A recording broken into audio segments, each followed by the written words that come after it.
अभिमान आहे आम्हाला. संप्रदायामध्ये एक माणूस असा आहे महाराज आमच्या, अहो रात्री 12 ते 3 कीर्तन ठेवा महाराज इंदुरीकर महाराजाचं, कुठंही ठेवा ना. अरे एकदा पंतप्रधान झाला की दुसऱ्या वर्षी लोक लाईक नाही करत त्याला. एकदा मुख्यमंत्री झाला तरी लोक त्याला लाईक नाही करत. एकदा आमदार झाला की लोक म्हणतात अरे बदला याला जा. एकदा खासदार झाले की लोक बदला म्हणतात त्याला. 40 वर्ष अजून सुद्धा मार्केट जाम करून ठेवलं. ही ताकद वारकरी संप्रदायाची महाराज. 40 वर्ष एकाच दमानं एवढं मार्केट. अहो कोणाचंच नाही ना, पंतप्रधानाचं नाही देशाच्या. ही वस्तुस्थिती आहे महाराज. लोकांना दररोज नवीन चेंजेस पाहिजेत. पण या वारकरी संप्रदायामध्ये एक असा आजोबा, 7वा आजोबा म्हणतात त्याला, कितवा? 8वा आजोबा. जेव्हापासून इंदुरीकर बाबा मार्केटमध्ये तेव्हापासून तर आजच्या तारखेमध्ये मार्केट तेच आहे. आणि टाइम कोणताही असू द्या, टाइम कोणताही ठेवा तुम्ही. ते काय आमच्यासारखं टाइमवर कीर्तन नाही, ते देतील तो टाइम. 5 ते 7 ठेवा, 7 ते 9 ठेवा, 9 ते 11 ठेवा, 11 ते 1 ठेवा, 1 ते 3 ठेवा. लोक तेवढेच आहे महाराज. ही ताकद इंदुरीकर महाराजांची नाहीये, ही ताकद वारकरी संप्रदायाची महाराज. म्हणून इथं आलं पाहिजे. कीर्तनचं अंग, कीर्तनचं अंग होय अंग हरिरूप, कलियुगा माझी करावे कीर्तन, जेने नारायण देईल भेटी. मग काही ठिकाणी आमंत्रण असलं तरी जायचं. इथं काही ठिकाणी आमंत्रण असलं तरीही जाऊ नका. तुम्हाला कोणी फुकट धाब्यावर नेत असं जायचं. आता तर जिल्हा परिषद लोक, तुम्हाला कोणी धाबा नाही धुबा नाही, तुम्ही ताण नका घेऊ. आणि जिल्हा परिषद लावतेच का नाही हा एक मोठा प्रश्न आहे. काय होईल काही सांगता येत नाही, बरोबर आहे का नाही. म्हणून निवडणुकीच्या काळामध्ये लोक जसे तुम्हाला नेतात तसं तुम्हाला कोणी फुकट तमाशाला नेत असेल जायचं, फुकट धाब्यावर नेत असेल जायचं. आणि काही ठिकाणी मात्र आमंत्रण असल्याशिवाय जायचं. कोणाचं लग्न असेल, वास्तुशांती असेल, कोणाचा वाढदिवस असेल, आमंत्रण असलं तरच जा. बिना आमंत्रणाचं गेलं तर माणसाचा निश्चित अपमान झाल्याशिवाय राहत नाही. भागवतामध्ये सुंदर अशी दक्ष प्रजापतीची कथा आलेली आहे. आमंत्रण नसताना दक्ष प्रजापतीच्या यज्ञामध्ये सती आई साहेब गेल्या, स्वतःचं जीवन संपवावं लागलं. निळोबरांनी देवाकडे पाहिलं, ए देवा, अरे तुला बोलवलं नाही आला कशाला? बरं मला काही लोकांसारखं संकट नाही, तैशा परी आमा नाही बा संकट, तरी का फुकट श्रम केला? मला भक्त प्रल्हादासारखं संकट नाहीये, मला गजेंद्रासारखं संकट नाहीये, मला द्रौपदी. परत निळोबरायांनी सांगितलं, डोळे उघडा हो निळोबराया. पहिल्यांदा सांगितलं तुला बोलवलं कोणी, आणि दुसऱ्यांदा निळोबराय सांगतात, पहिल्यांदा सांगितलं देवा तुला बोलवलं कोणी, आणि दुसऱ्यांदा निळोबरायांनी तर महाराज देवाची लाजच काढली. ए जा, तुला मी ओळखत नाही. काय ताकद असेल निळोबरायची? जगातील सगळ्यात मोठी व्यक्ती देव आहे गाड्यानं. कोण आहे? देव. देवाचा सुद्धा थोडासा स्वाभिमान जागृत झाला. निळोबरायला म्हणतात, ओ निळोबराया, अहो माझ्याकडे बघा, मी काही एखादा ग्रामपंचायतचा सदस्य नाही हो, देव आहे ना महाराज. गतीर बढता प्रभू साक्षी निवास शरणम स्रोत प्रभो प्रेल स्थानम निधान बीज मव्य. म्या बोला विल्या वेदू बोले, म्या चालविल्या सूर्य चाले, म्या हलविल्या प्राणो हले, जो जगा ते चालिता. निळोबराया, शेष महेश गणेश दिनेश सुरेश हु जाही निरंतर द्याई.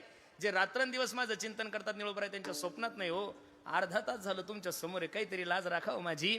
ओ निळोबराया, अजून सुद्धा हिमालयामध्ये काही योगी लोक खाली मुडकं वर पाय करून माझं भजन करतात. तिथले कावळे ज्यावेळेस त्यांचं मांस खातात ना, त्यावेळेस त्या कावळ्यांना ते साधू संत सांगतात, पहा, कागा सब तन खायो चुन चुन खाइयो मास, दोन नयन छान दियो पिया मिलन की. ए कावळ्यांनो, अरे आमचा सर्व मांस का, पण हे 2 डोळे खाऊ नका का? अजून सुद्धा तो जगाचा मालक आमच्यावर कृपा करेल एवढी अपेक्षा आमच्या अंतकरणामध्ये, एवढी आकांक्षा आमच्या अंतकरणामध्ये.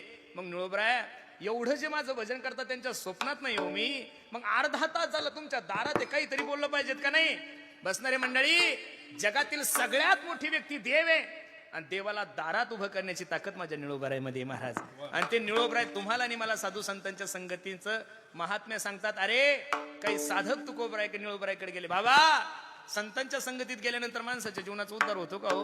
निळोबराय म्हणले, संतांच्या संगतीत गेल्यानंतर माणसाच्या जीवनाचा उद्धार होईल यात नवल नाहीये. संतांच्या संगतीत गेल्यानंतर प्राण्याचाही उद्धार होतो. अभंगाच्या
एकतरी बरं आहे आमच्या वारकरी संप्रदायामध्ये वन्स मोरची व्यवस्था नाही.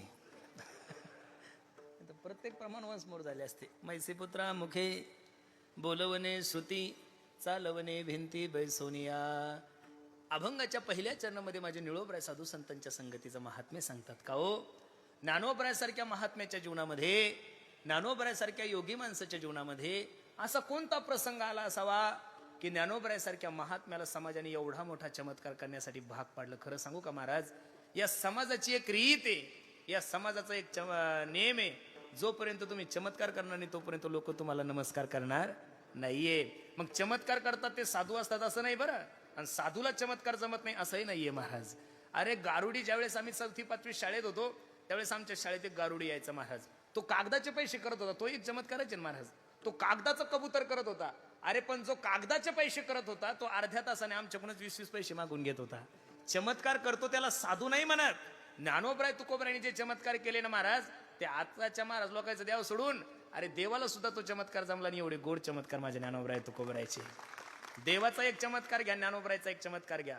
शिळा होती मनुष्य झाली थोर कीर्ती, गौतम ऋषीच्या शापाने अहिल्याची शिळा झाली. सर्वांना रामायण पाठ आहे. प्रभू रामचंद्राचा चरण स्पर्श झाल्यानंतर अहिल्या, शिळेची काय झाली, परत अहिल्या झाली. बरोबर आहे का नाही? पण होती कोणती पहिली? स्त्रीच होती ना. पहिली कोण होती? स्त्रीच होती. नवऱ्याच्या शापामुळे ती काय झाली होती? शिळा झाली होती. आणि प्रभू रामचंद्राच्या चरण स्पर्शाने ती काय झाली? परत अहिल्या झाली. स्त्रीचं स्त्री करणं देवाला शक्य आहे. ज्ञानोबरायचा चमत्कार सांगू. जी ही निमिष मात्रे